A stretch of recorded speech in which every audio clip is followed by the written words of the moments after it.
Okay, Assalamu alaikum everyone. Welcome once again to the stream. Thank you for attending. I see you already have 3 people who are with us. Yes, these are the guys who have the notifications on, right? Okay, so this is going to be brief. At least my part in it will be brief. Debating whether I should get started straight away or wait for a few more people to join. But I think it's best to get started right again. Assalamu alaikum, Ayman. I can see you in the studio. Alhamdulillah, good to see you.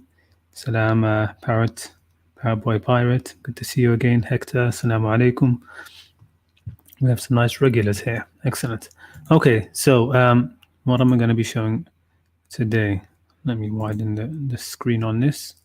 So as the title in the thumbnail tells you, I'm just going to be showing something very brief, which is, there's the good thing about doing these streams, for me at least, is, I produce the normal videos, I suppose, very slowly, both the translations which I do and my own videos, and this at least gets me regularly at least sharing something.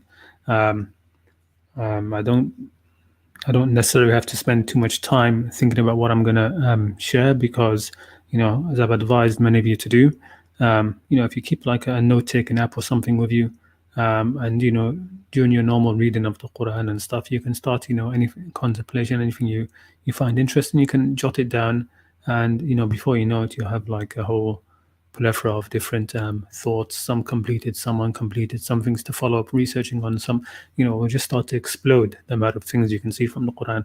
So this is one of them. All I did this morning, I was thinking, okay, what am I going to share today?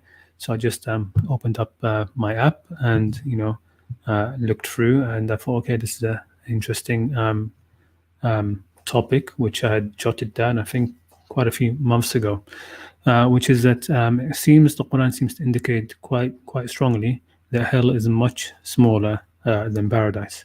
So I'm going to be just going through some of these verses. The width, of course, is a very obvious one that I think everybody's heard. The famous verses: أعوذ بالله من الشيطان الرجيم وسارعوا إلى مغفرة من ربكم وجنة عرضها السماوات والأرض أعدت للمتقين.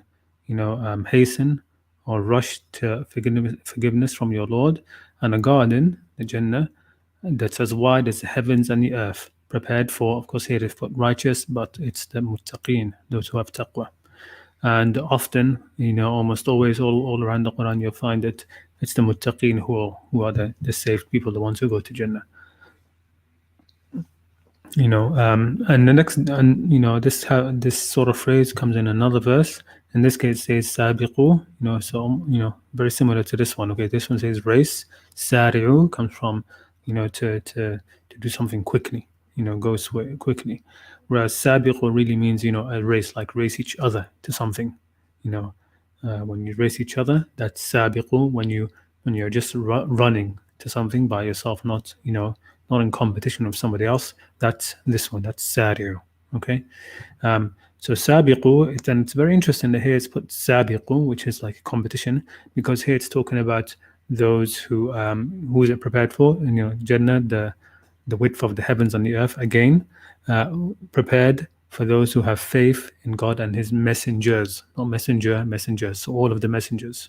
Okay, so it's like it's including all of the communities, and as in other verses where it says, to each of you we've given a different sharia or minhaj, and it says fastabiqul khairat. So then race, sibaq, like here sabiqu, istabiqu, race each other to goodness. Okay, race each other to goodness. So here again we have sabiqu, which fits in very nicely with the fact that God and the various messengers, meaning the various communities, are mentioned. But again, the key thing here, anyway, not to get distracted, is that the heaven is as wide as Jannah is as wide as the heavens and the earth. And this is, of course, this is also actually used, maybe I'm getting sidetracked anyway, by some of those who would tell you that, and there are people who, like I think Sam Gerrans, right, who believe the earth is flat and, and much, like bigger than the sun, etc. I don't know if you've seen the flat earth models, but they say, okay, why would God mention this, the heavens and the earth, the width combined, when the width of the earth is sort of like infinitesimally small. There's no point in including it. But anyway, again, I don't want to get distracted. Whereas for hell, you often find that it's mentioned as a place which is constricted and small. So in these couple of verses, we have that. Okay, إذا رأتهم, when it sees him, when it sees him, hellfire, من مكان بعيد, from a distant place, they will hear from it its fury and its roaring. Okay, تغيظا وزفيرا. All right. وإذا ألقوا منها مكانا ضيقا. This is a key part. Okay, when they are thrown into it, a narrow place therein. Okay, مقرنين, in chains, and they will cry out there for destruction. But the point there is, it says مكانا ضيقا. Okay, ضيق is listed to be narrow, constricted. It's exact opposite of واسع. Okay, عرضها السماوات والأرض أعدت للمتقين. So it's opposite of that. Okay, so it's ضيق. It's a very small, cramped place. And also this one, لهم من جهنم مهاد ومن فوقهم غواش وكذلك نجزي الظالمين. This imagery is the imagery of something which is someplace which is very small and cramped. Okay, they will have from hell a bed and over them coverings. Okay, so they're almost like locked in. All right, like a vault. And there are some other verses which sort of indicate that, Jahannam is sort of like a vault. Okay, so it's or like a pit. For Hawi, I didn't include that verse, but there's a verse which talks about Jahannam as being a pit. Okay, so it's not this huge expansive place. No, it's very small, very, very compact. Okay, bottom and top, like a small roof or something. Okay. And there's another one, يستعجلونك بالعذاب وإن جهنم لمحيطة بالكافرين. They urge you to hasten the punishment, and indeed hell will encompass the kafirin. I don't like the word disbeliever, the kafirin. This, by the way, most of the translations, I'm just copying and pasting them from Sahih International, which I'm told is the most popular English translation. Maybe I should turn to Abdul Halim, because that's supposed to be the most academic one. But anyway, the point is that وَإِنَّ جَهَنَّمَ لَمُحِيطَةٌ بِالْكَافِرِينَ. إِحَاطَة. Okay, so it's completely surrounding them.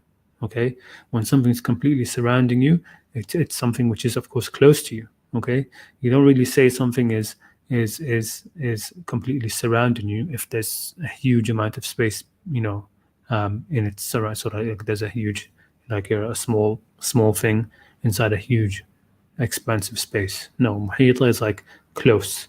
Okay, even the word al-muhit, which means the ocean, that's what it is. Okay, the ocean completely surrounds right the land, right up to the shore.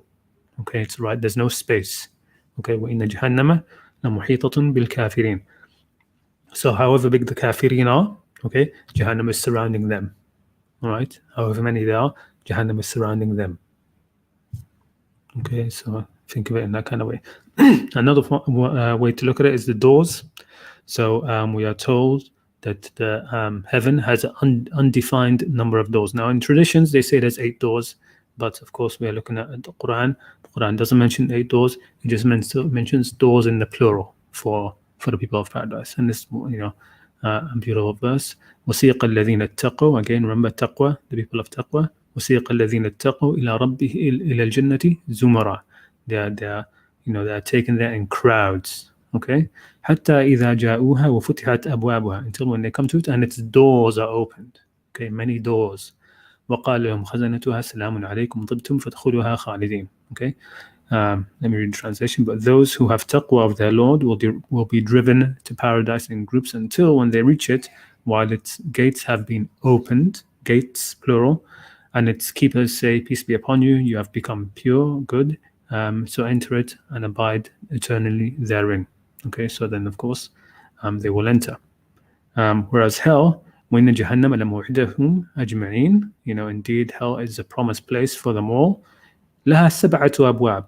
Okay, it has 7 gates. That's it. Okay, no more than 7. For every gate is of them a portion designated. So again, for every, like a portion, not a huge amount. Okay, لَهَا سَبْعَةُ أَبْوَابٍ لِكُلِّ بَابٍ مِنْهُمْ جُزْءٌ مَقْسُومٌ. Okay, so a limited number of doors, 7. All right, there isn't. Now imagine all of humanity. Okay, from the dawn of age until however many millennia, or however long humanity will be. 7 doors. Okay, 7 doors. That's it. Okay, that's all. That's all it takes, because it's not a well, this is an indication that it's not big. Okay, not compared to paradise, which has undefined number of doors. So I would say many doors, whereas Jahannam is just 7. Okay. Next thing is dragged and brought. Now, the dragged part, this is from a narration, but it's confirmed. Okay, so like I've said many often, I don't reject a hadith or narrations. Okay, only if they contravene or go against the Qur'an or reason or something like this. But there is a narration which talks about how hell will be dragged by angels. It will be like with chains. Okay, so it'll be it's moved. Okay. Jahannam, hell is moved, and here we have that. Okay, وَجِيءَ يَوْمَئِذٍ بِجَهَنَّمْ. Okay, and Jahannam is brought on that day, or we brought over. Okay, and again that indicates something which is not so big. Okay, and we know of course that God can bring anything, no matter how big, but just the language. Okay, just the language gives you an indication. وَجِيءَ يَوْمَئِذٍ بِجَهَنَّمْ. Even some of the other languages, pieces of information we've seen that that when it sees them from a faraway place. Okay, Jahannam, when it sees them. Other ayat in Jahannam, كانت مرصادة. Okay, so it's like a place of ambush. Okay, something can't ambush you if it's very big. Okay, it's easily to be seen. So Jahannam is brought. Okay, and it's وجيء يومئذ بجهنم يومئذ يتذكر الإنسان وأنى له الذكرى. Okay, and hell will be brought on that day. So again, this is another indication that it's something small. We don't have this language for heaven. Okay, it's not brought. Okay, it's not really brought. Okay, filled. Okay, so of course there are many verses I could have chosen to mention this. I think there are three verses altogether, or 4, to mention that God says He will fill hell. Okay, that I will surely fill hell with you and those who follow them altogether. So this is being addressed to Shaitan. Okay, لَمْلَأَنَّ جَهَنَّمَ مِنْكَ وَمِمَّنْ تَبِعَكَ مِنْهُمْ أَجْمَعِينَ. Okay, I'm going to fill Jahannam with it. Now, how is that an indication of it being small? Well, the fact that it's going to be filled. Okay, we don't have this language about paradise that will be filled. We have this language about hell that it's going to be filled. Okay, so this again takes you back to that understanding of how hell will surround the kafirin. Okay, so that means it's full. Okay, there isn't space. All right, there isn't space. So that's another indication of its size. Okay, it's not this huge bottomless pit. It's not the Jannah is the breadth of the heavens and the earth. Okay, will humanity ever fill that? No, but Jahannam will be filled.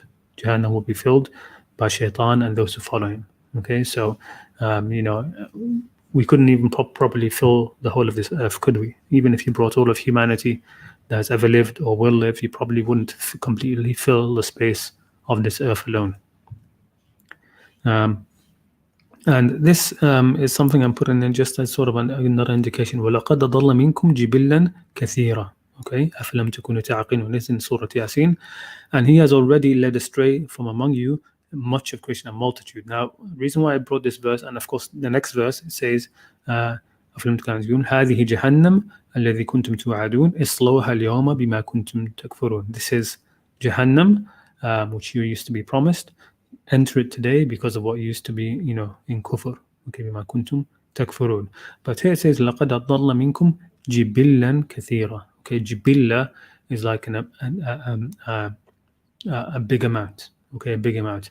But it's interesting because going back to what I mentioned over here, that Jahannam being filled. Okay, when you have a space, okay, and you want to fill it with things, there are a number of ways you can do that, right? You can either put more of that thing inside, or you can make the thing which you put inside bigger. Okay, you can make it larger in size.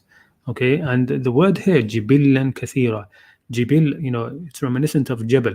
And jabal is a mountain, which is big. Okay, and again, there's a sort of like a small indication with some of the narrations which say that the people in hell, and I think that's what I put here. Yes, okay, So the people in hell, the designants, number two here, will be made huge.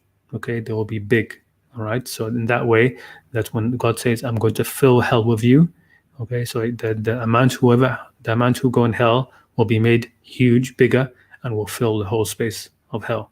There's there are narrations about that, talking about how the disbeliever, for example, not disbeliever, sorry, kafir, in hell, the molar teeth of one of them will be as large as a mountain.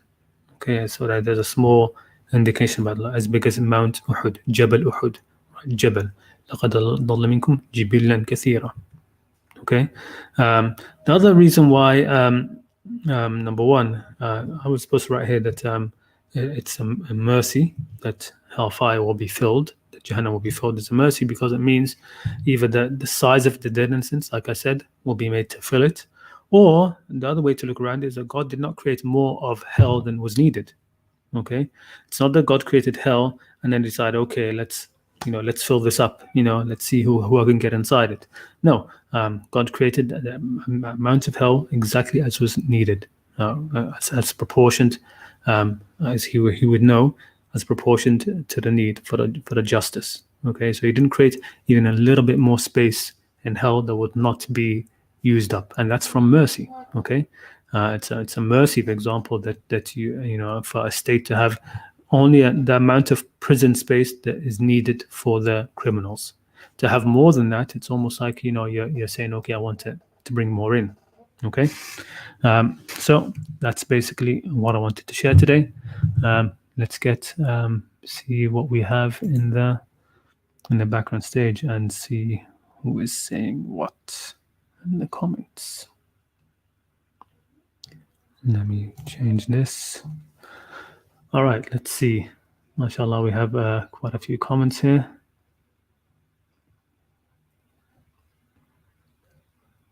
Assalamu alaikum, Iron Man. Adriana, good to see you again. Walaikum assalam. And who do we have here?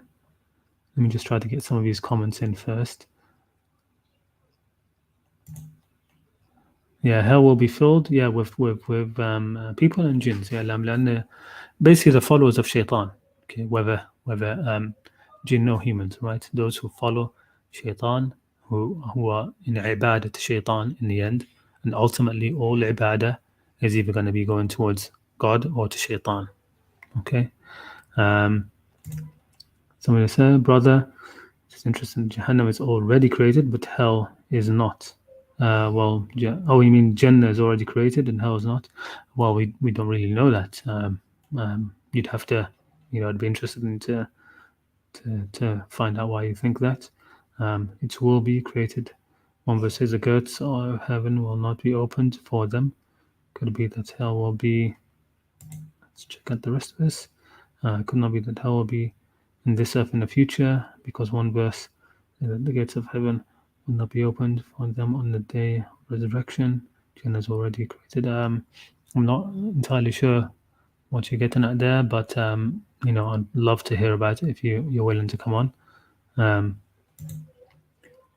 Yeah, the fuel of humans and stones. Maybe remember them, maybe to remind them of the stones they used to worship. Well, I don't actually believe that that God is going to throw in stones to hell.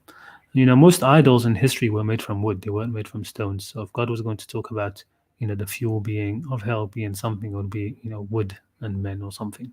No, the stones I think are going back to, if you look in the Qur'an, stones is always an allegory for the hard-hearted, right? Those who are like stones. Kunu hijaratan aw hadid, be stones. The Quran says to those who think they will not be resurrected, be stones and we will still resurrect you. Could the fires of hell be a metaphor? Yes. I mean, is it going to be a physical fire, like an actual, the chemical fire that we see here? No, I don't believe it's going to be like that. But of course, also could be, right? Because I'm a big believer that in the whole of the afterlife isn't just going to be, completely spiritual. It's going to be bodily as well, right? And these bodies of ours, which were engaged in good and bad, they will also receive their recompense. What do we have here? About the nature besides being made up of fire. It could just be various types of suffering. Yeah, it could be the various types of suffering. The biggest suffering that people face is never physical, is it? The people who, suffering real hard suffering that people really, really don't like, it's never just the physical. People can go past the physical pretty easily, I think. Surah Memphis, Allah says it's a scorching fire that melts intestines and destroys. Yeah, again, but we are talking about a world that we don't know. Okay, we're talking about a world that we don't know. I mean, if you it can be taken literally, like we said, it can be taken literally. I generally just understand it as huge punishments. Anyway, okay, let's try and get some people on. Iron Man, you've been waiting patiently. Here you go. Let's bring you on. Assalamu alaikum. Wa alaikum salam. Bro, can you hear me? Excellent. Yeah, I can hear you. Your voice is a bit low. If you can turn up your volume or something, maybe. I don't think I can. I've got some microphone problems. No problem. It's okay. We can make do. How are you? Assalamu alaikum. Alhamdulillah. Bro, I wanted to ask you, are you an Arab? Well, yeah, it depends on your definition of Arab. But yeah, we come. My origins are from Sudan, so it's considered an Arab country. But we're mostly, it's a sort of a mixed race country almost, right? We're like sort of half Arab, half African. If we look into our genetics, I suppose we'll be somewhere like that. But yes, yes, Are generally, you a British citizen? yes. Okay. Was that? And one more question, yeah. If somebody rejects all the hadiths, I mean, is that something wrong? I mean, is he doing something wrong? No, I don't think so. It depends why you're rejecting it in a way. You shouldn't reject something which you think is true, okay? But even if you do, this is what I want, because I don't reject all hadith, okay? But what I'm always trying to emphasize that even if you reject every single hadith, okay, the Qur'an is enough for guidance, not even just for basic salvation, but to reach the highest level of guidance. All right, to reach the highest level of paradise, the Qur'an alone is enough. You don't need to accept a single hadith. There is absolutely no obligation for you to trust any of the hadith narrators or any of the Sahaba or anything like that. Okay, so it's not. I don't think there's anything wrong with it, but I do think if you know about the history, if you know about it's very difficult, I think, to think that nothing from the Prophet survived. Okay, that nothing from the last of the messengers of God survived in terms of just what he taught, what he did, and stuff like that. And also, it's I think it's very important to know the history of how we got to where we are. Okay, it helps, once you know where he took once you know where you took the wrong turns, okay, you can go back and sort of correct things. So the history, especially, I think, is very important. Is that all right? Yeah, that's all right, because I come across a video by Zakir Naik, and in that video he said that anyone who rejects the books of hadith is not a Muslim. Yeah, of course he says that. I mean, that's a standard Salafi dogma sort of thing. But maybe not a Muslim in his sight, but who cares in his sight if we're a Muslim or not, right? In God's sight, does God say that? Absolutely not. We will not be questioned on the Day of Judgment about a single hadith, not one. Okay, on the Day of Judgment, the whole question will be, Alam takun ayati tutla alaykum. Were not my signs recited to you? We will not be asked about those before us at all. Okay, وَلَا تُسْأَلُونَ عَمَّا كَانُوا يَعْمَلُونَ. The Quran said, you will not be, تِلْكَ أُمَّةٌ قَدْ خَلَتْ. This is an ummah which has gone before you. To them is what they earned, and to you what you earned.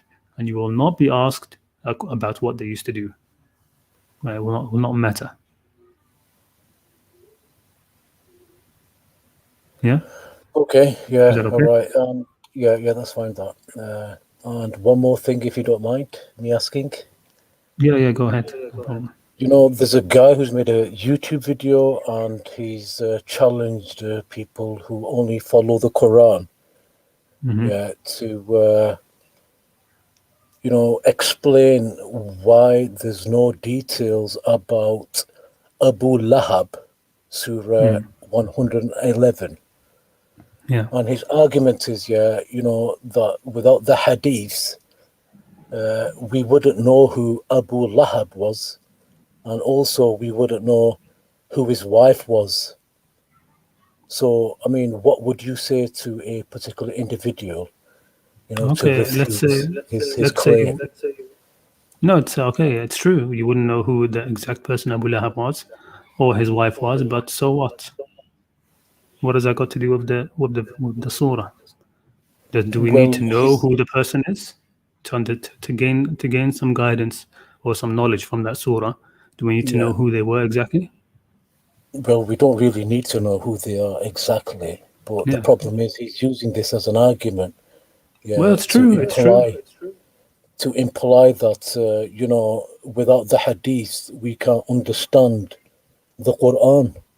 With the hadith, he is not understanding the Quran. Yeah, without So the how? hadith, he's unable to understand the Quran.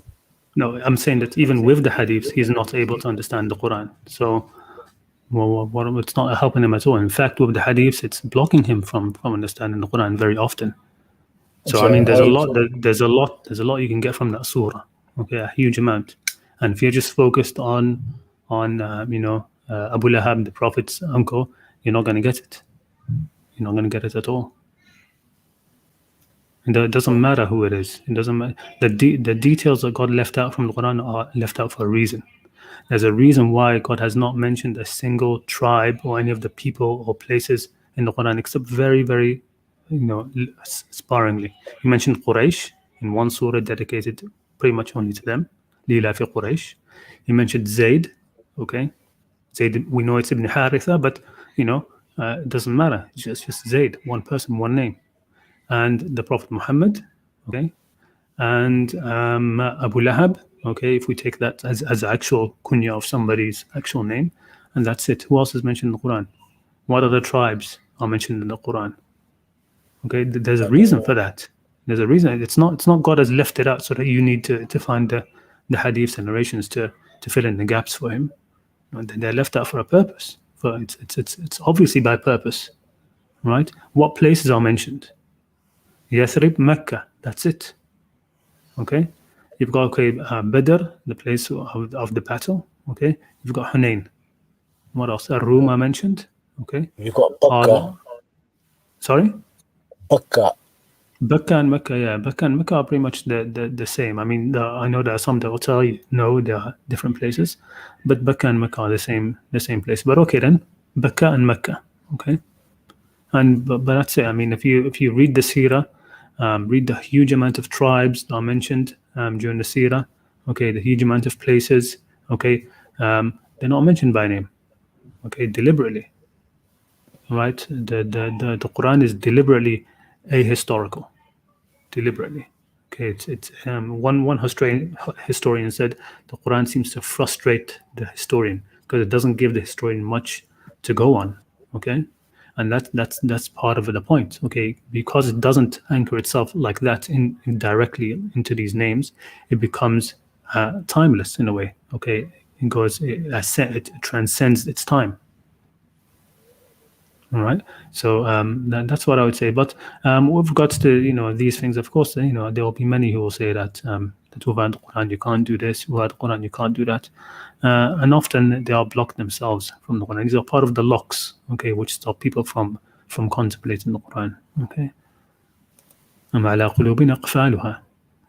These are some of the locks, I think. So that's what I would say about that. Okay, Okay. I've got another question, yeah, since no one's here, and then you can, if you There know. are some people in the backstage waiting, but yes, go ahead. Okay, this word sujood, yeah, do you think it's always a physical prostration in the Quran?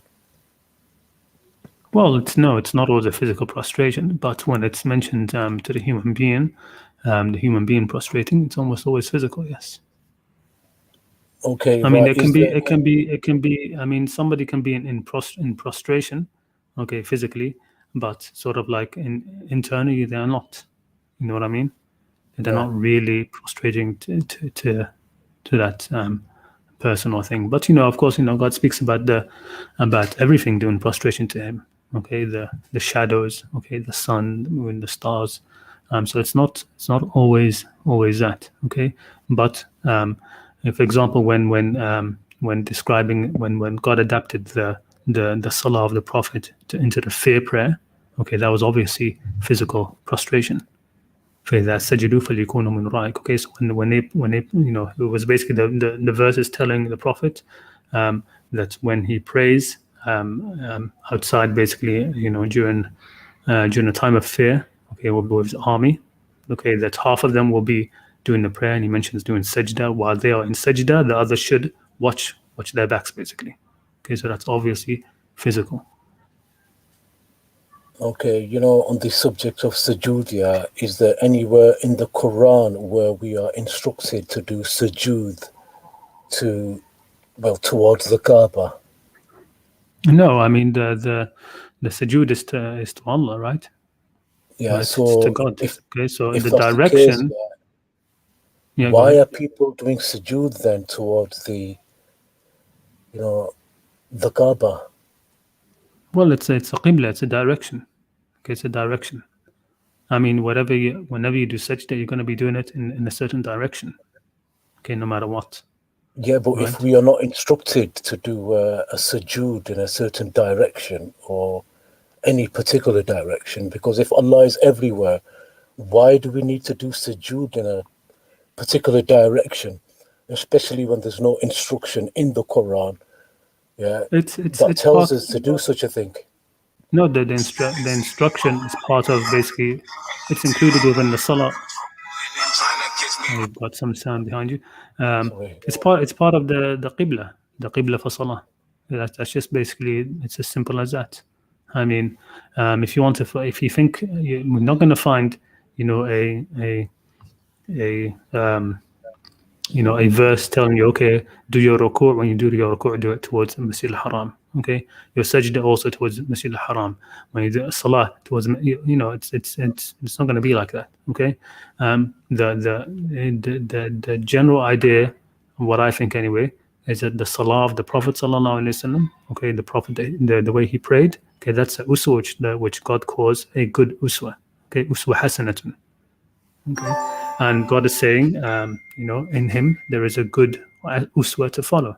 Okay, and His way of praying, that's come down to us, in my opinion, pretty much, en masse, transgenerationally. I don't see it being a I don't see any way for that to be a interpolation, if you know what I mean. Okay. Thank you for that. No problem.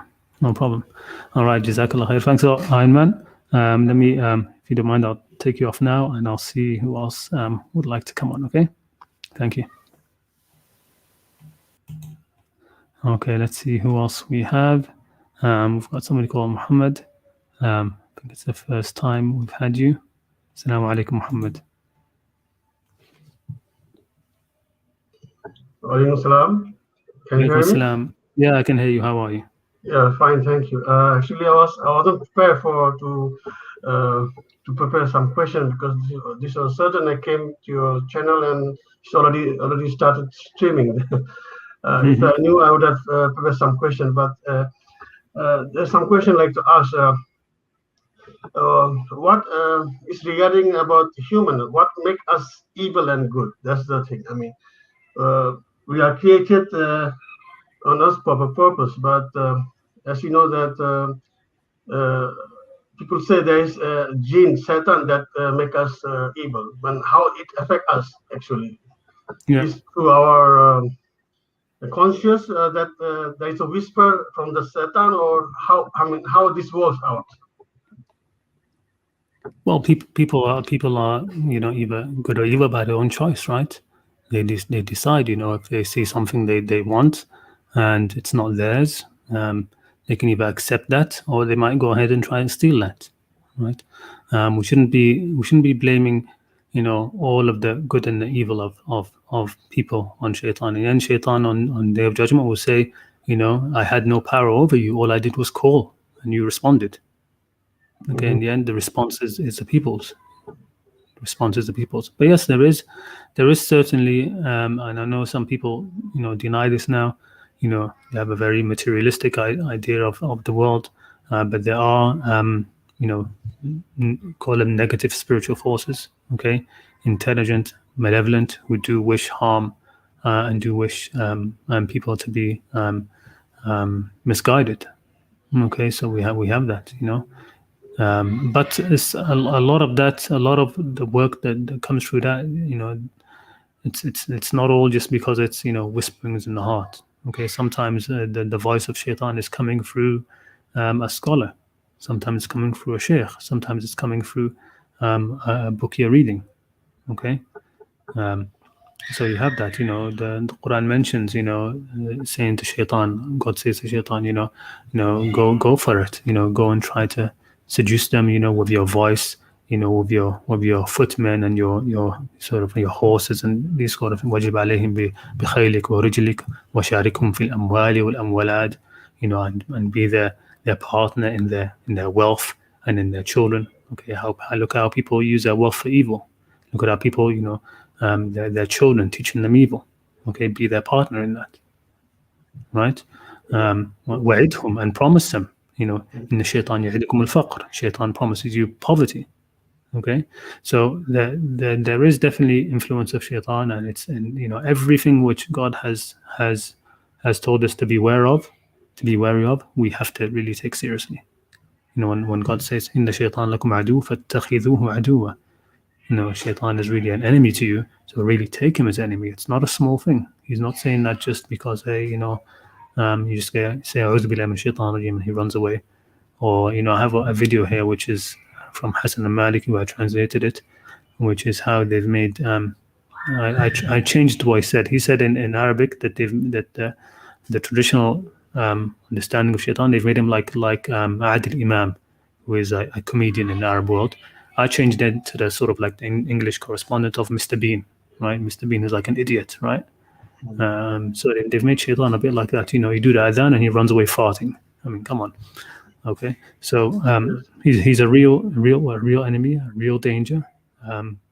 But at the same time, we shouldn't make it that everything is because of him. In the end, he has no power except to call. Okay, and you have to watch where the call of shaitan is coming from. Okay, it's not always internal. It's not always whisperings in your heart and stuff like this. Okay, sometimes that whispering is just you. Oftentimes actually. But anyway. Yes, actually, I have quite a variety of friends, like atheists and some non-Muslim friends also. But sometimes we engage in some kind of philosophical discussion that what make us good? I mean, does the religion make us good, or as from where we brought up, from the environment, from the east or the west? So this makes me a lot of thinking. I mean, does religion actually make us good, or something else make us good? We can see, for example, that like child is abused from early childhood. It can turn out that the child grow up to be good later on, or it can turn out to be bad later on. So this is this all things is making me confused. I mean, about this thing. What does make it? I saw some documentary that there's some guy saying that our chemical reaction in our body make us do some evil or something like that. It's nothing to do with other things. So I was trying to find some answer, but until now I couldn't find anything regarding about this.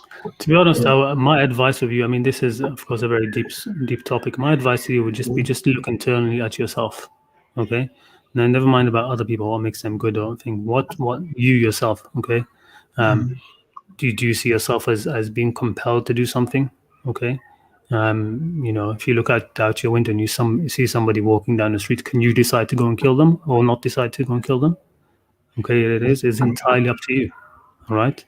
It's don't think that the people around you might be walking robots, biologically programmed to do things, and you're not. You're different. No, they're the same as you. Okay, So, my advice would be just spending some time contemplating about yourself. Don't worry too much about, these scientific and philosophical things which people will say. Okay, look at yourself. You can clearly see that it's all in your hands. It's completely in your hands, whether you're good or you're bad. Okay, it's Yeah. completely it's yours. Okay, Okay. there's no such thing that anything is making you do this or that or the other. No.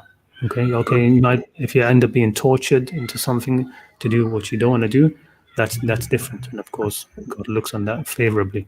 But you're no different from anybody else. You don't need to go so deeply into these things.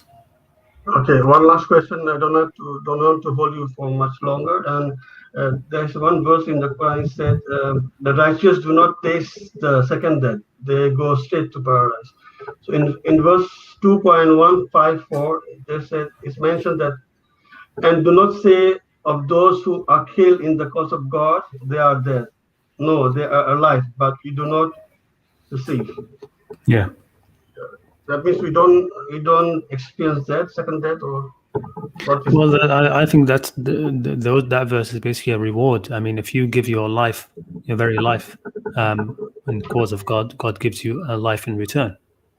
Okay, it's you're not going to be the same as somebody who didn't do that, right? Right, that's part yes, of God's mercy, right? So those who have been killed in the path of God, God gives them a life. They are literally alive now. Okay, alive now, in a way which others are not. Okay, because they've given their life for that. So But it mentioned, "Do not taste that there beyond the first death." It means we may not experience the death as like other unbelievers or something like that. well, I'm not sure which verse you're talking about, taste death, but yes, there's a general. I mean, I mentioned this in one of the streams, that that God has said, "Do you think we will make those who have done good, sorry, those who have accumulated evil, as those who had faith and did good deeds, the same in their life and their deaths? No, they won't be the same." This Okay, is so verse 44.56. They do not taste death therein beyond the first death, and He has shielded them from the punishment of hellfire. you're talking about Surah Al-Dukhan 44.56. Yeah. 56. Let me see that. Hold on. No. This is a very different. This is talking about people in paradise. If you look at the previous verses, لا يذوقون فيها الموت إلا الموتة الأولى. Okay, they while in paradise, after they've entered paradise, they will not ever taste death. They've already had, means they died already, and from their worldly life, and now they're in paradise. And in paradise, they will not ever taste death. No, it's got nothing to do with the not tasting death at all or anything. Okay. Maybe I confused with that. Yeah. Yeah, no, just go back and read that surah. From a few verses back, you'll see that it's talking about the people in paradise. They will not taste death. Paradise is not a place of death, basically. All right. Okay, brother. Thank you very much for your No time. problem. No problem. Thanks. I'm sorry, I think I clicked that by accident, but thank you. Okay, let me see. Who else do we have? Let me bring on Hector. Hector, your device is not connected, so I can't add you to the stream. Oh, there we go. Okay, it's connected now. Assalamu alaikum. Wa alaikum assalam. How are you doing this week? I'm good. I'm good. Very well. Thank you. Assalamu alaikum to everyone else listening also. I wanted to go over the topic that you brought to mind today, which is pretty interesting and made me thinking, because at the beginning when you were mentioning it, I was like, well, why is he discussing the dimensions of Jahannam? Like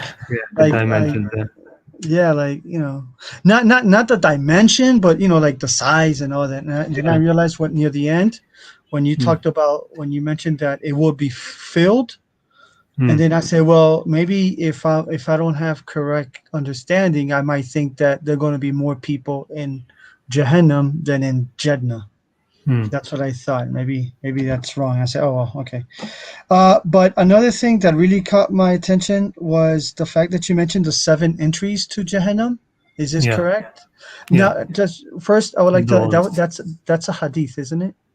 No. I mean, I was mentioning That's it in the verses. Okay, so it's okay. for heaven, it says futihat abwabuha. It's gates, it's doors in the plural are opened, whereas for hell, it says that it has seven gates. Okay, Yes, so I see. so it's a limited Saw number. that. It's what I was going for, basically. That hell is mentioned to have just 7 doors. Okay, so that's for And just to make all of sure, humanity. and just to make sure I'm understanding, is the part that says sab'atu Yeah. abwab. That's the Yeah. part. Okay. Yeah, Very good. exactly. All right. لها I'm سبعة. almost there. Exactly. وإن جهنم لموعدهم أجمعين. And truly Okay. Jahannam is their promise altogether. لها سبعة أبواب. It has seven gates. لكل Okay. باب منهم قسم. Sorry, جزء مقسوم. Yes. Shukran. Now, that's interesting. It says 7 because it made me think of the 7 deadly sins. If you've heard it in the Yeah. Christian, well, I come from a Christian background. If you ever heard in the Christian belief that they do speak of 7 deadly sins, and then I started wondering, well, what would lead a person to these 7 doors in Jahannam? Yeah. You Yeah, know, well, I mean that's an interesting thing that you can sort of follow up and try to contemplate. But exactly, I mean, it says here it means to each door is some of them. Okay, minhum juz'un maqsum. So there's a portion for each door. So I think yes, it's pretty much clearly saying that a certain type will enter through each door. So in each door there's a certain type. Okay, for a certain type of sin or mentality or whatever it is. But yes, exactly. Okay, so that is in the verse. It could be the 7 deadly sins, as you said. SubhanAllah. Wow. Thank you for highlighting that part. I didn't catch that part. I want to ask you about something else. Because someone had written in the chat about if the resurrection is going to be physical, and I think you do agree with this. Yes. That okay. Now, do you have any points from the Quran that it will be physical? I think I've heard a translation that even one's fingerprint will be the same as in this one. Yeah. So, do you know any other place? Yeah, إنا قادرون على أن نسوي بنانه. The Quran says we are able to bring back even his fingertips. But it's all over the Quran, right? I mean, it's talking about bodily resurrection. I think it's very, very obvious. And I think also in Surah Yasin, near the end, they say, من يحيي العظام وهي رميم. Who is going to bring back to life the bones? So عظام, actual bones are mentioned. وهي رميم, and it has become disintegrated. And the Prophet is commanded to say, قل يحييها الذي أنشأها أول مرة. The one who created it the first time will bring it back to life again. Okay. Yes, وهو بكل خلق عليم. That's interesting because in some religions cremation is the outcome of a person's body after death, right? Yeah. So I mean, I had that discussion with my wife one time, and she's like, "Well, why? How?" She made me think because it's not in Islam. Never made me think like that. But the Muslims I was around, basically not Islam, but she made me think, what God, if you get cremated, God won't put you back together. She's not Muslim, by the way, but she does believe in the physical resurrection as well. But it's interesting because I've never thought of it that way. I've always thought of it more like a symbolic type of. But even then, the people here talk about symbolic. I don't really know what they mean because that's not even clear to me. Like, what do some of these, I don't know, Sufis, for example? Some Sufi groups don't believe in physical resurrection. They believe it's symbolic. Yeah, so pretty interesting. Well, I mean, I think there's a long journey that comes afterwards. I mean, it could be you're raised, and that's just for the resurrection, right? That could be just for the resurrection and the actual accounting, okay. And then afterwards, it could be a spiritual existence, okay. So I don't think that there's much benefit in going deeply into trying to fathom or know exactly what's going to happen, how it's going to be, etc., like this. But and there are also indications, that that there, I mean, I think this in Christianity, right? That heaven will be on earth, right? On this earth will yes, be that my heaven. wife There is believes that. that. Yes. Yeah, I mean, there are indications of that as well. There are some narrations from some of the early things which talk about that as well. That there was a judgment before before the destruction, sort of the cosmos and stuff like that. That there is a judgment before that happens. So I haven't looked into these things myself, but there are ideas which are out there, and I personally don't. There's too much other things which are taking my attention. I don't really see as Into much the benefit into. details. I don't see as much benefit as going into them when we have so many problems in the religion. You know what I mean? Yes, I can So understand that. Yes. so much problems that to worry about. What's going to happen, which will happen no matter what. Let's try to make what we wish to happen now in the world around us. Yeah, I agree with you. I mean, focusing on taqwa and tazkiyah, it's more important than entering these discussions. Yeah. All right. Mm. Well, thank you very much again. No problem. Talk to you No next problem. week. Yeah, Inshallah. thanks a lot. See you then again. Assalamu alaikum. Wa alaikum salam. Take care. Let me bring you out. I've got quite a few backstage. Assalamu alaikum, Nu'man. I think the first time we've had you here. Assalamu alaikum. Salam. Can you hear me? Excellent. Yeah, I can hear you. Yeah, I've been commenting on your videos. Oh, yes, Nu'man. Okay. Yes. First of all, I want to say I love all of you guys. I love the fact. I'm really glad that I found this channel, and I'm really glad that you started this stream. These streams, barakallah feek. God bless you. And I want to thank you and Hassan Farhan and Maliki. Yeah. I was really glad to learn that non-Muslims can go to heaven. And that was the reason why I left Islam, or why I left Islam initially. And Hassan Farhan and Maliki's video was the reason I got back. MashaAllah. Thanks a lot. And no, I'll definitely, if inshallah, if he just gets out of prison, I would definitely let you know. If he ever does, maybe I can even bring him on the stream. He is quite happy to interact with anybody he can. I could sort of just translate, but inshallah, Allah just brings him out safely. Yeah, I wanted to touch upon his son, of course, because that's a huge strategy. That to try to attack somebody by persecuting their family. It's one of the worst things. Anyway, go ahead. Yes. I wanted to touch upon the subject that Brother Muhammad touched upon. That is what makes people good and bad. And I thought a lot about this. This was one of the reasons why I doubted Islam in the past. And if people are not born good or bad, that would mean that the change in the environment would be able to change whether they will become good or bad. So that means that if the test was done in a different environment, the result would be different, and that wouldn't be fair. Yeah. But then the only logical conclusion is that people are born with a tendency to be either good or bad. And I think it's supported by the fact that the Quran mentions Yahya and Isa being born with good tendencies. Isa was not a rebel, and some other attributes were given to him. And this leads to another problem, and that is if people are born good or bad, what determined that? Why were they born good or bad? Did God decide that? Well, if that's the case, then that doesn't sound very fair. But maybe something else happened before we were born, and we don't know that. Yeah. I've heard that. I sort of heard something a little bit like that before. I mean, I've also mentioned that the pre coming to this world sort of situation. But generally, I don't think, because and on the Day of Judgment, God says, وَنَضَعُ الْمَوَازِينَ الْقِسْطَ لِيَوْمِ الْقِيَامَةِ.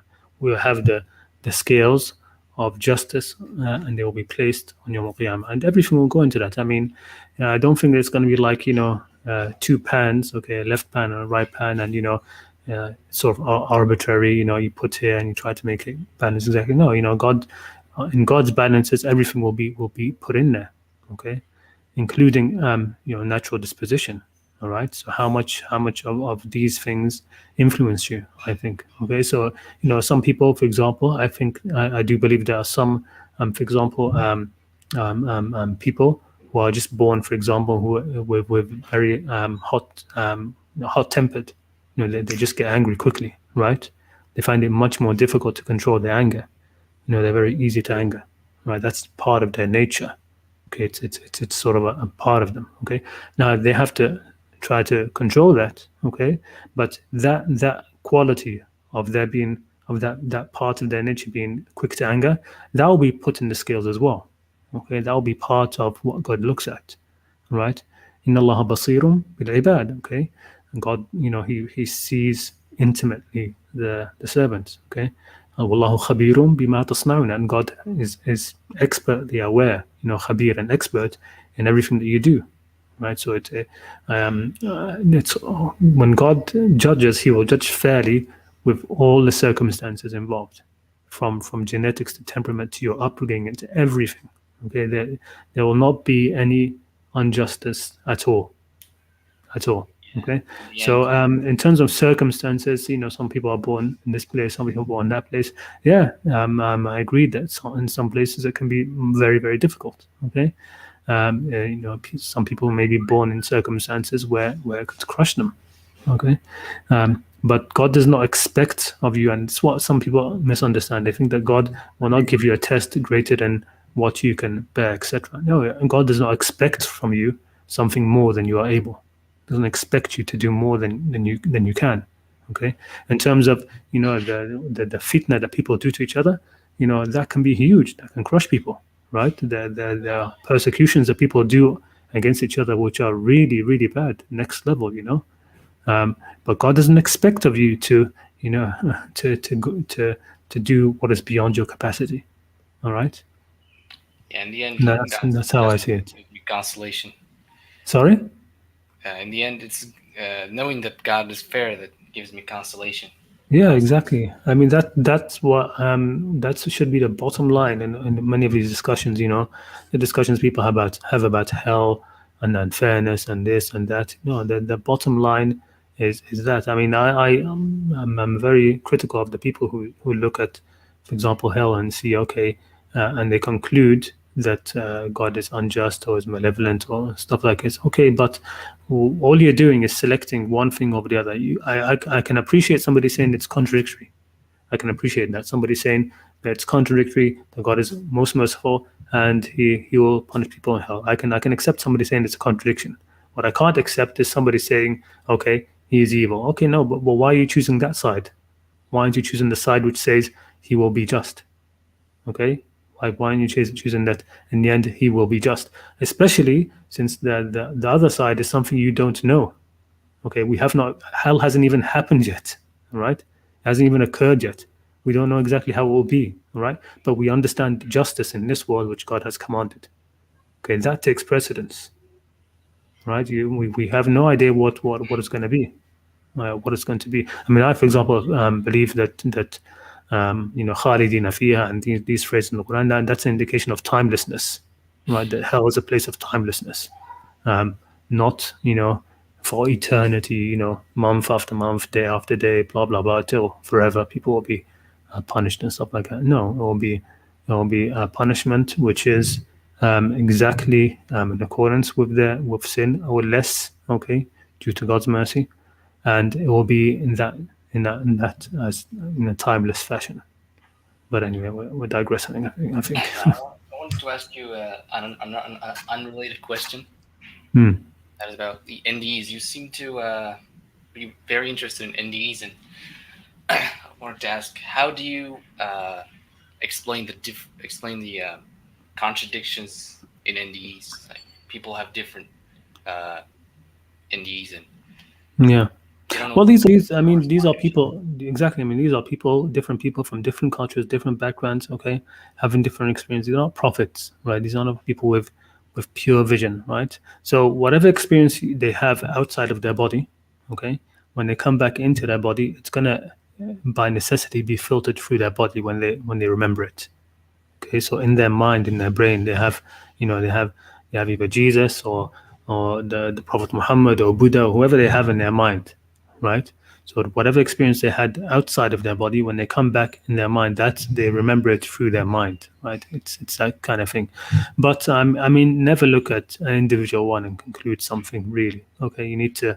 I look at the totality, and the totality gives a very interesting. I think it's a very definite picture of the number one, that we are more than our bodies. Okay, so that there is a spiritual aspect to us, that when you leave our bodies, that it's timeless. There's no feeling of real time. Okay, that the experience that people have, and of course all of these people don't actually die, right? People say they died and come back, but no, they didn't really die. They all, not all of them, but many times they will talk about reaching a point which they knew if they went past it, they would not be able to come back. Okay, so they're not dead, right? They're not dead. They haven't passed that final threshold of death, which in Qur'an is called the barzakh, right? That you can't pass past that. There's a point after which you don't go past. Okay, the point after that, that's real death. Before that, it isn't. Okay, so the point is that there are many, I think, elements which are confirmed cross-culturally, and tens and thousands of experiences, and they are the things which matter. They're the things which matter, not the individual sort of experiences or interpretations that people will give. But couldn't it be problematic in a way? Because let's say someone saw Jesus, as God in their ND, and that prevented them from realizing that that prevented it from seeing the truth in the Quran, because that NDE felt so real, and in the NDE Jesus was God. So, but I've yet to see that. I've yet to see somebody who had any kind of experience like that where they come back and they're more dogmatic about their religion. Oh. It's almost always the opposite. It's almost always the opposite, where they start to see the beauty and God in all the other religions as well. I've never heard of that yet. Where for you basically, or for us, we might imagine that that will be the case. Okay, that that's sort of confirming us in our sectarianism, in our religion, and then within the religion in our sect. No, I've never seen that yet. Personally, I've never seen that. Okay, last question. How do you understand Surah Al-A'raf, verse 179? 179, is that the one we mentioned quite a few times on the stream? The one about the children of Adam from the loins? 179, let me look it up. It's about the size of hell, number of its denizens. وَلَقَدْ ذَرَأْنَا لِجَهَنَّمَ كَثِيرًا مِنَ الْجِنِّ وَالْإِنسِ لَهُمْ قُلُوبٌ لَا يَفْقَهُونَ بِهَا وَلَهُمْ أَعْيُنٌ لَا يُبْصِرُونَ بِهَا وَلَهُمْ آذَانٌ لَا يَسْمَعُونَ بِهَا أُولَٰئِكَ الْأَنْعَامُ بَلْ هُمْ أَضَلُّ أُولَٰئِكَ هُمُ الْغَافِلُونَ. Yeah. So this is talking about the we've put in, for hell there are going to be a multitude of men who are like this. Okay, who are like this. Okay, so it's not saying that there are many in hell. It's saying within Jahannam, many are those who end up in Jahannam who are like this. They have hearts which they do not understand. They have eyes with which they will not see. They have ears with which they will not hear. They are like cattle. Okay, bal adallu sabila. And that goes back to you'll see this theme often in the Quran. You have the maghdubi alayhim, like if you take it all the way back to Surah Al-Fatiha, you have al-maghdubi alayhim and al-dallin. Okay, so al-maghdubi alayhim are the leaders, those who misguide people, who lie about God, who invent things. Okay, and they, of course, they're the few. Okay, they're the priests and the rabbis and the misguiders, these people. Okay, but then you have al-dallin, those who follow them. Okay, they are like cattle, all right? And this is what this is talking about. So the majority are like that, which is why at the end it says, بل هم أضل سبيلا. Okay, they are like cattle, but they are even more astray. Okay, they all just follow their leaders into whatever. Okay, they tell them, okay, God commands you to kill your children, they will kill their children. Okay, instead of you using the actual minds, their hearts. They have all of these gifts from God, but they don't use them.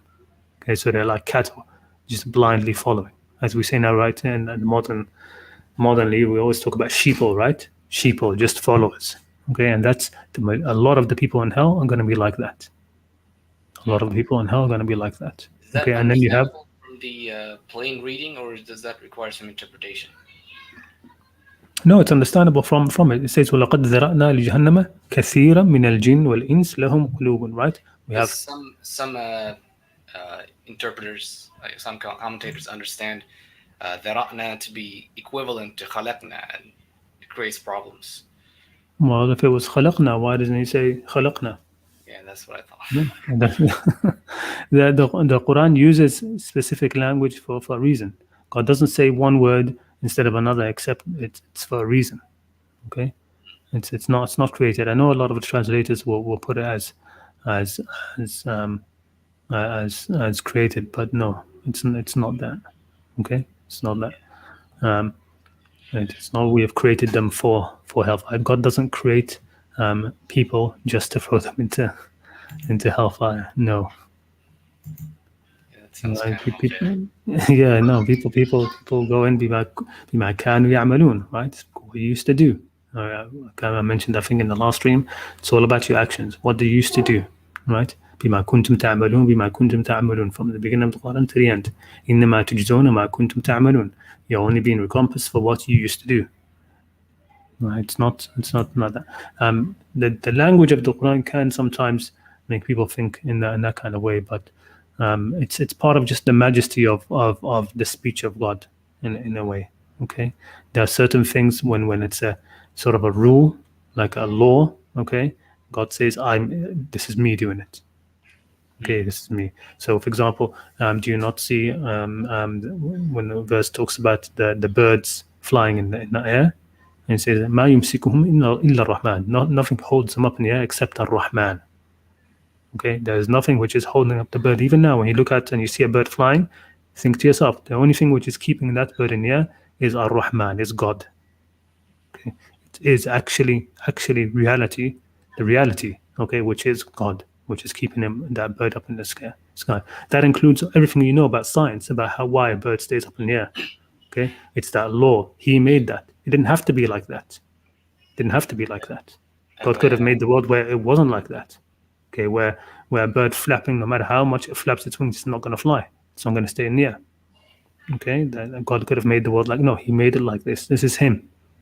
Okay, so when you sort of وَمَا قَدَرُ اللَّهَ حَقَّ قَدْرِهِ. Okay, they have not given God his due. Okay, God is more than this picture we have.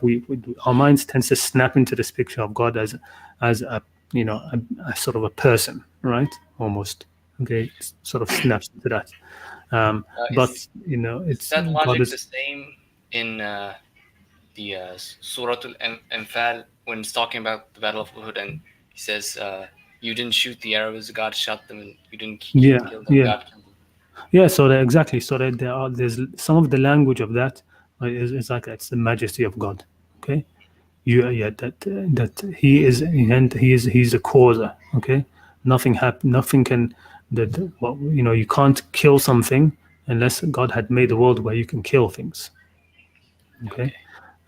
So it's part of that. It's part of it. I mean, that one is goes into something else as well, I think. But there is that element in the Quran, okay, where God talks about things when it happens because this is the way it is. Okay, He says, "I did it." Okay. Yeah. Thank you, brother. No problem. Jazakallah khair. Thank you so much for coming on. Let me see if I can get how long have we had so far. If I can get one other person in, and we'll end it. Thanks a lot. Jazakallah khair. Assalamu alaikum. Let's see, who else do we have? I know I'm sorry if I'm skipping some of the comments. We have, did we have Muhammad? I think we had Muhammad already. If not, let me know. Aslam. Assalamu alaikum, Aslam. Good to see you again. Yeah, thank you so much. No Hope problem. you're. Sorry, you cut off there. Go ahead. Yeah, I was saying, hope you're doing well. Yeah, thank you so much. Alhamdulillah. All right. So basically, as we discussed in the last presentation that you did about the things that we will be doing the dawa, the universal values. Yeah. So I did, studied those elements, and I found that those are already in our subconscious mind. And the prophets and through the Holy Quran, they want to bring those elements in our conscious mind. For example, Yeah. Quran talks, Surah Al-Baqarah talks about Aqalul Nasul Hatna, speak with human being politely. So in Yeah. universities, in lectures, there are so many lectures going about communication skills, politeness. So something within ourselves. Similarly, Quran mentions about those people are there, those restrain their anger. Yeah. How come every human being across the globe is agreed that anger is a certain thing within a human behavior that needs to be curtailed, that needs to be developed, something like that. So there are a lot of anger management classes. Yeah. I'll just suggest. So I did put across this point while doing the dawa. So I also put across an like incident from my family. It happened that from my aunt, they had lended money to a person, but he had some hardship. He was unable to repay it on time. So they went ahead, and during my childhood, they went ahead and they humiliated that person. Unfortunately, that person committed suicide. Now, Oh my God. they felt grief. I started observing the Holy Quran. It mentions that whenever a debtor is in hardship, give him more time. I found that these men, and similarly across the globe, there are problems. So many cases are going on. Why? Because people are not fulfilling their promises. So Quran mentions repeatedly that people are unable to. So I tell that God wants human beings to follow these all things. You don't have to have an Arabic name. You don't have to. If I interact people who are followers of Krishna followers, so you don't have to turn non-vegetarian. If you're vegetarian, you don't have to turn vegetarian, and you don't have to have Arabic name. You don't have to wear Arabic clothes. But the problem is that in one of the verse, this apart instead of that, these all things are being emphasized in the dawa things that we observe. So in one of the Quran verse mentions that they are making the path towards God crooked. One of the translate mentions that. Right? So I feel that this long beard and these clothes and black color hijab and these things are repeatedly, and then that shortening of trousers, this thing emphasizing it is making the path towards God crooked. This is I come instead of that thing.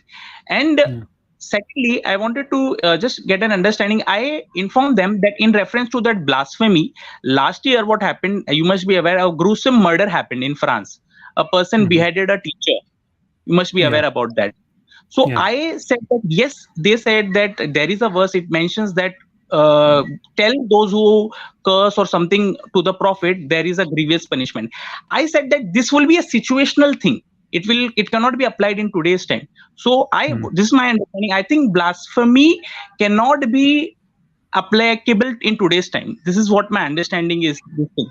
So I wanted to get your understanding about the things about the dawa that I am putting across and about the blasphemy thing. Yeah, no, I think, mashallah, that you started thinking about things that way. I definitely fully agree. Look, in the end, God created what he wanted. Okay, he didn't create something, as I've said, didn't create something which he didn't want and then asked it to be what he wanted. God already created the human being as he wanted him to be. Right? So, a statement which Hassan Malik always says, Kuni insanan takun musliman. Okay? Be a real human being, you'll be a Muslim. Okay, just be a human being. Okay, be what God created you to be. Okay, be a human being, first and foremost. Most of the religions, most of the sects within a religion, most of everybody, they're not calling to God, they are calling to their sects.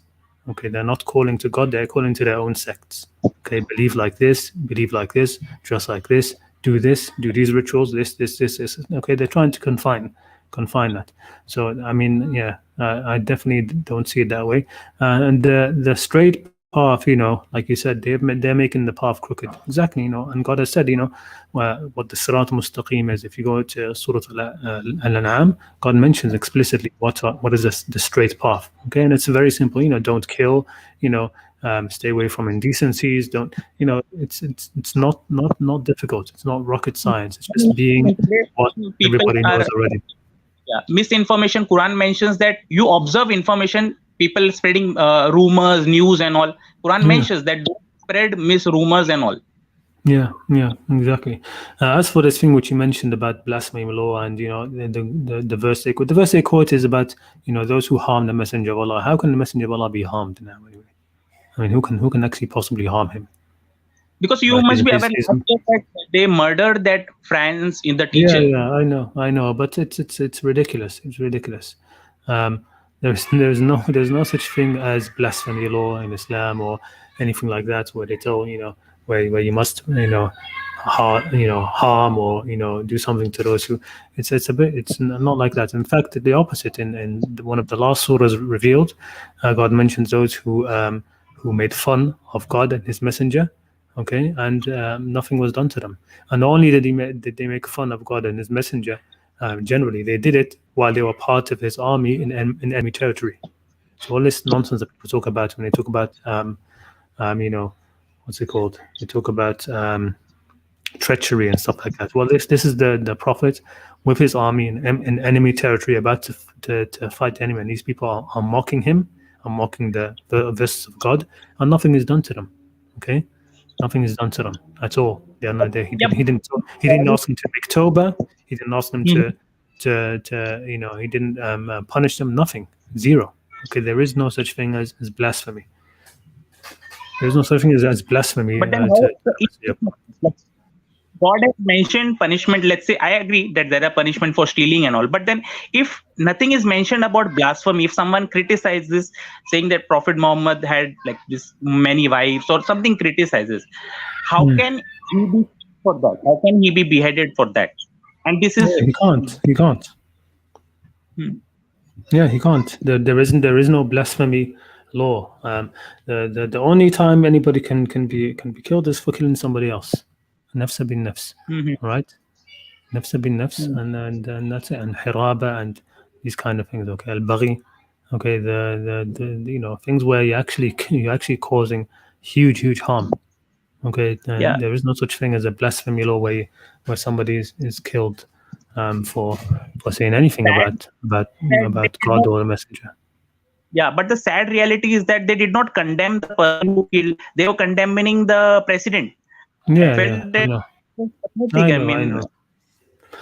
know. Our situation is very, very far gone in a lot of ways. Quran doesn't say about, there is no blasphemy. No, there's no law against blasphemy at all. There isn't. Okay, and even those who mock and ridicule the messenger, often they have no idea who the messenger is. We, the Muslims, have no idea who he is. We are completely oblivious about who he was. Sallallahu alaihi wasallam. We believe the history that Allah has brought. Okay, we believe that. So if I believed some of the things that they believed, I would also ridicule. Okay, I would also ridicule. Why shouldn't? Why not? I mean, it's some of the things that they say about him are ridiculous. Okay, but I know them to not be true. Okay, they don't know that. They don't know. All right. So it's. I mean, maybe it's a strong word because it's not really my way to start ridiculing and making fun of them. So I probably wouldn't still. But still, you get the idea that who they know, who they think they know. This is the messenger. It's not. It's.